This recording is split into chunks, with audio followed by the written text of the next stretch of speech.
Asdiqa, salam alaikum, bonjour ou bonsoir les amis. J'espère que vous allez bien partout où vous vous trouvez.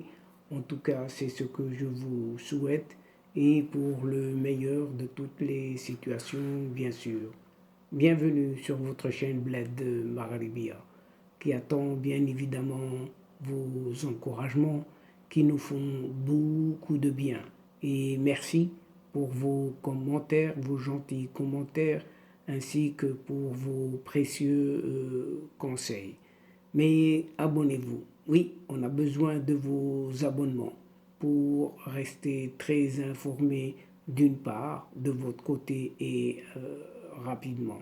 Et nous nous faisons un plaisir de vous transmettre les toutes dernières informations.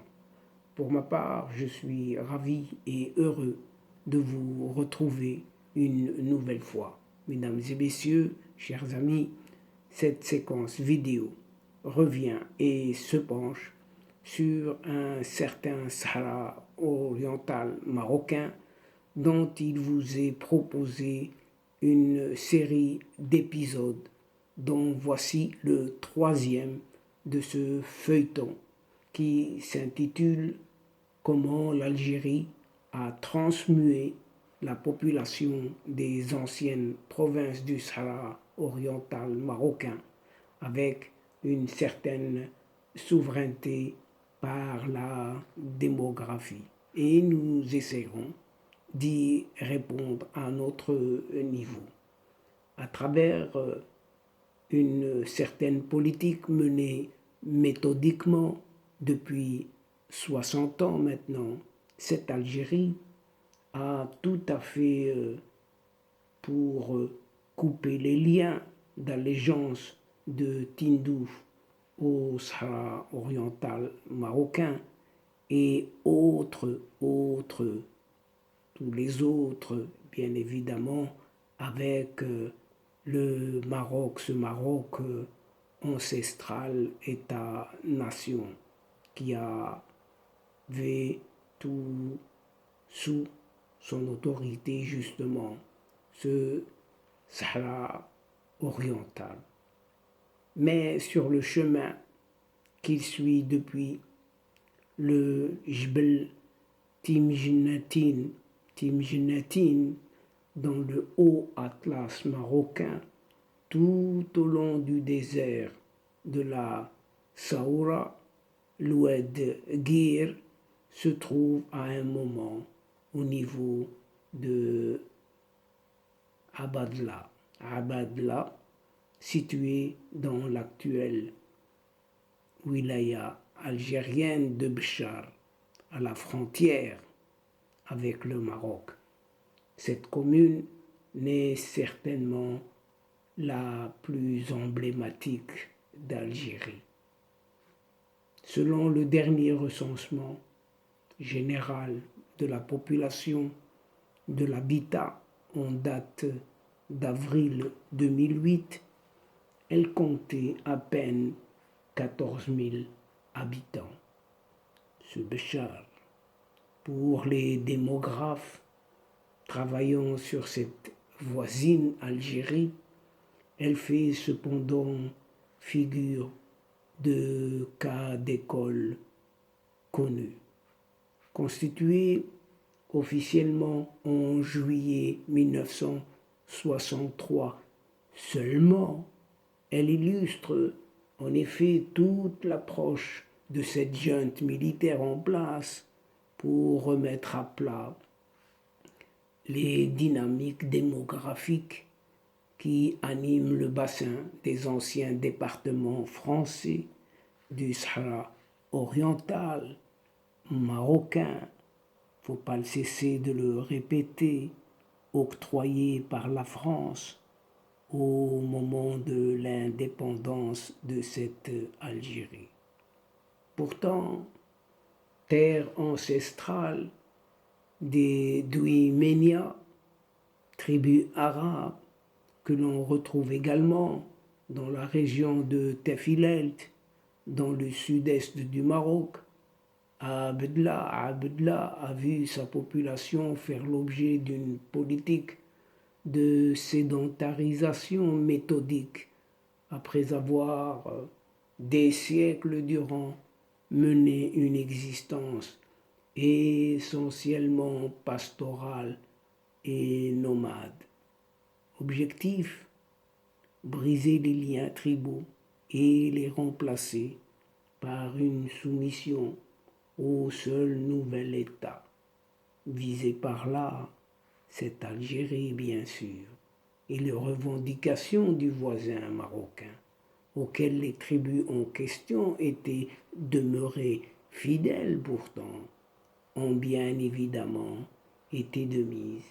Et il est notamment intéressant de souligner qu'au moment même où cette abad-là était mise en place, un certain roi Hassan II recevait dans la capitale Rabat, afin de se faire prêter allégeance par lui, le Qaïd Mia Habwa Ould Labid, leader de premier plan dans la ville, autre célèbre de Tindouf, de la confédération d'Irgibat Sharq, cousin des Douya Minya.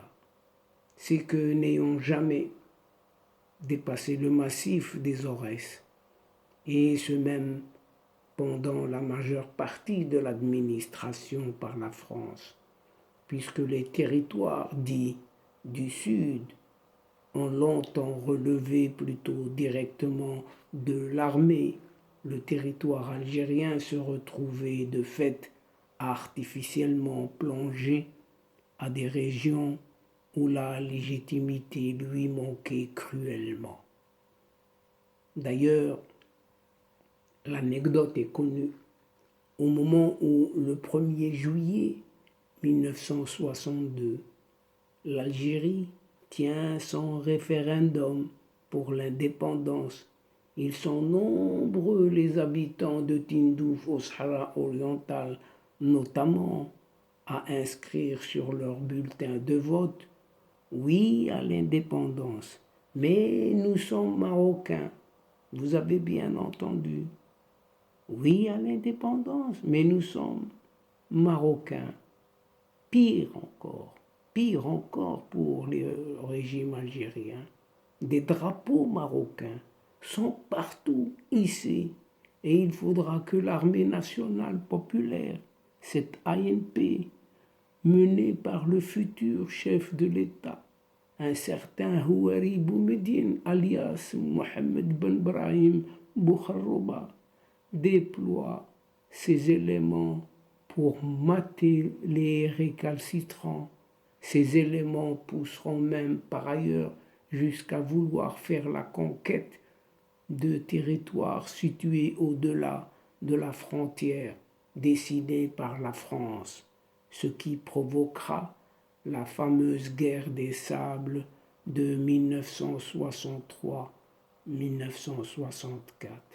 Justement, il est de notoriété publique que Boukhrouba Boumediene restera marqué par le refus persistant des habitants de la Saoura à vouloir adopter l'identité algérienne, puisqu'il en aura été un témoin de première main, et il ira encore plus avant que le président Ahmed Ben Bella dans sa tentative de transmuer le tout nouveau Sahara oriental, annexé d'autant plus que celui-ci renfermait dans son sol notamment le Hassi Mes'oud et le Hassi Rmel, le pétrole et le gaz qui allaient faire la fortune de cette élite dirigeante. Et ce qui relate par là une certaine identité tout originale, créée de toutes pièces. En plus de vouloir faire émerger de force des centres urbains comme Abdallah, mais aussi Ain Naga dans la wilaya de Biskra ou Al-Asl dans celle de Tindouf baptisée à l'origine Rgibet, mais l'Algérie la renommera en mai 1980 pour acter l'effacement de son identité originale. Boumediene Boukhariba y est pour quelque chose et mettra même à profit la mise en œuvre du plan triennal de 1967-1969 pour carrément changer, par le biais d'incitations matérielles directes, le visage de la population des régions concernées. Si au cours des 60 dernières années, les wilayas sahariennes ont connu le développement démographique le plus important de tout le pays, multiplication par plus de 5 du nombre d'habitants, qui c'est en grande partie du fait d'un solde migratoire en constante augmentation depuis le nord. Aussi, on trouvait par exemple au tournant du siècle que dans l'ancienne Tindouf frondeuse de 1962 jusqu'à 76%, excusez du peu, de la main-d'œuvre provenait de l'extérieur.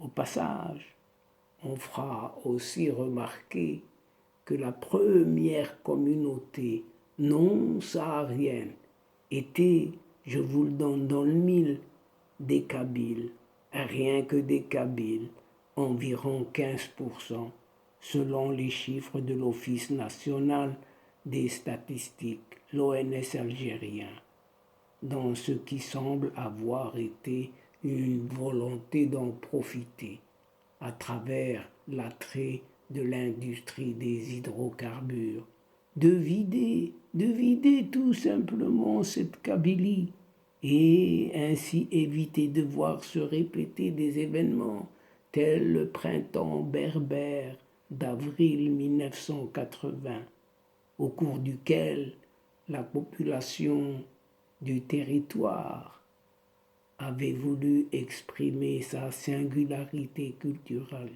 Eh bien, c'était ça la Kabylie, qui voulait déjà être autonome, si ce n'est indépendante déjà à l'époque.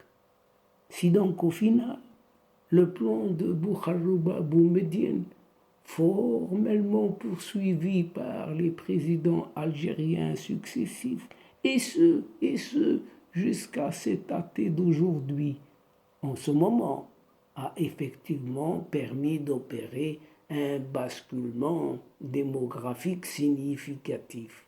Il n'en reste pas moins qu'un point d'achoppement important continue toujours d'entraver les velléités du pouvoir algérien, du fait d'une certaine corruption endémique et de la gabegie qui caractérise la majorité des projets menés par les pouvoirs publics actuels.